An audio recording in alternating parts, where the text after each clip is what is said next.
आपका स्वागत है आपके अपने YouTube चैनल में। और आज की कहानी बिल्ली के गले में घंटी। एक बहुत बड़े घर में सैकड़ों चूहे रहते थे। वे चारों ओर उछल कूद करते हुए अपना पेट आराम से भर लेते थे और फिर जब उन्हें खतरा दिखाई देता तो बिल में जाकर छिप जाते थे। एक दिन उस घर में ना जाने कहां से एक बिल्ली आ गई।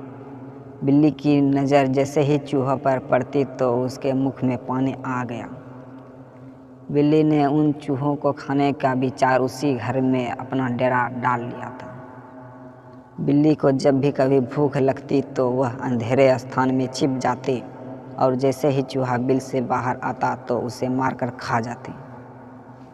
अब तो बिल्ली रोज़ चूहों का भोजन करने लगी। इस प्रकार वह कुछ ही दिनों में मोटी ताजी हो गई। बिल्ली के आ जाने से चूहे दुखी हो गए।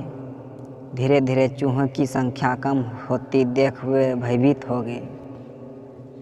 चूहों के मन में बिल्ली का डर बैठ गया। बिल्ली से बचने का कोई उपाय खोजने के लिए सभी चूहे ने मिलकर एक सभा का आयोजन किया। सभा में सभी चूहों ने अपने अपने विचार प्रस्तुत किए, लेकिन कोई भी प्रस्ताव सर्वसम्मति से पास नहीं हो सका। सभी चूहों में निराशा फैल गई। तब एक बूढ़ा चूहा अपने स्थान पर खड़ा होकर बोला, भाइयों सुनो, मैं तुम्हें एक सुझाव देता हूँ जिस पर अमल करके हमारी समस्या का हल निकल सकता है।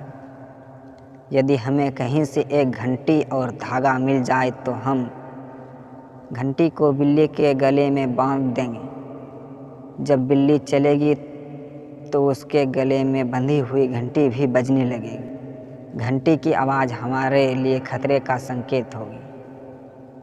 हम घंटी की आवाज़ सुनते ही सावधान हो जाएंगे और अपने अपने बिल में जाकर छिप जाएंगे। बूढ़े चूहे का यह सुझाव सुनकर सभी चूहे खुशी खुशी झूम उठे और अपनी अपनी खुशी प्रकट करने के लिए वे नाचने गाने लगे।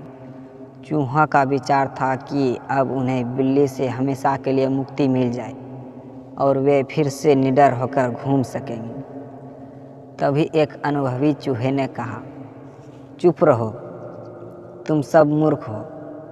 तुम इस तरह तरह खुशियाँ मना रहे हो जैसे तुमने कोई युद्ध जीत लिया। क्या तुमने सोचा है कि बिल्ली के गले में जब तक की घंटी नहीं बंधेगी तब तक हमें बिल्ली से मुक्ति नहीं मिल सकती। अनुभवी चूहे की बात सुनकर सारे चूहे मुंह लटकाकर बैठ गए। उनके पास अनुभवी चूहे के प्रश्न का कोई उत्तर नहीं था। तभी उन्हें बिल्ली के आने की आहट सुनाई दी और सारे चूहे डरकर अपने अपने बिल में घुस गए। शिक्षा। इस कहानी से हमें यह शिक्षा मिलती है कि योजनाएं बनाने से किसी का समस्या हल नहीं होता। समस्या का समाधान करने के लिए उन योजनाओं का अमल करना आवश्यक है।